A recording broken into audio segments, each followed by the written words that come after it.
चारों युग प्रताप तुम्हारा, है परिसिद्धि जगत उजियारा। चारों युग में हनुमान जी के ही प्रताप से ही जगत में उजियारा है।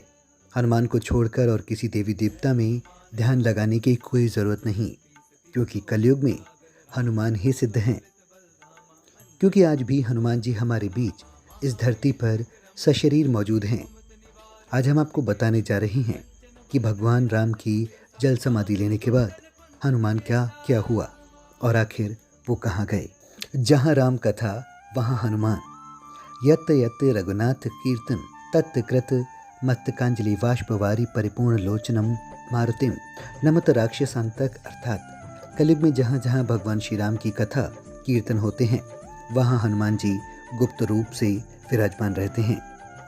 सीता जी के वचनों के अनुसार अजर अमर गुणनिधि सत हो, करहु बहुत रघुनायक हो।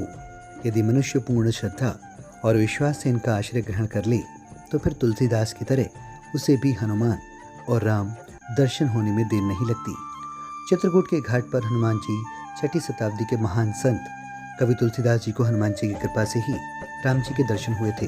कथा है कि हनुमान जी ने तुलसीदास से कहा था कि राम और लक्ष्मण चित्रकूट नियमित आते रहते हैं। मैं वृक्ष पर तोता बनकर बैठा रहूंगा। जब राम और लक्ष्मण आएंगे मैं आपको संकेत दे दूंगा।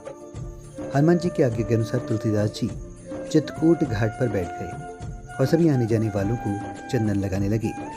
राम और लक्ष्मण जब आए तो हनुमान जी गाने लगे, चित्रकूट के घाट पे भई संतन की भीड़, तुलसीदास चंदन घिसे तिलक देत रघुवीर।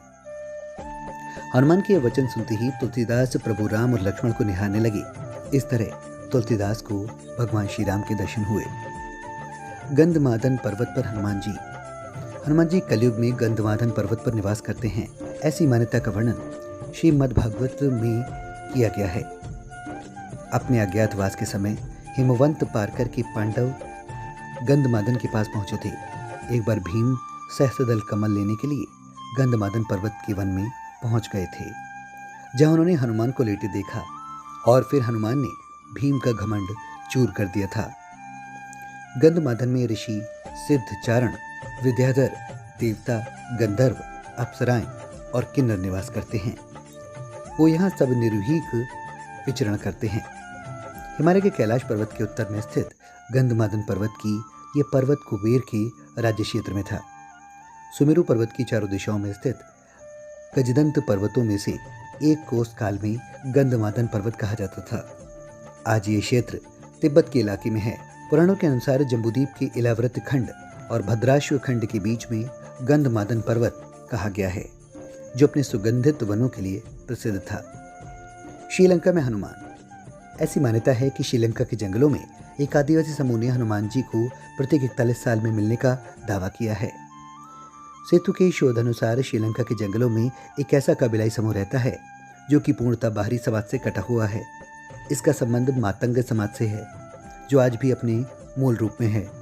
उनका रहन सहन और पहनावा भी अलग है। उनकी भाषा भी प्रचलित भाषा से अलग है।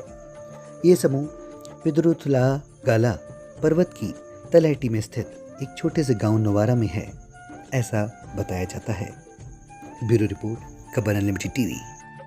अगर आपको वीडियो पसंद आई हो तो लाइक करें, कमेंट करें और हमारे यूट्यूब चैनल को सब्सक्राइब करें और ज़्यादा से ज़्यादा अपने फ्रेंड्स और फैमिली मेम्बर्स में शेयर करें। और हाँ, बेल आइकन को प्रेस करना ना भूलें।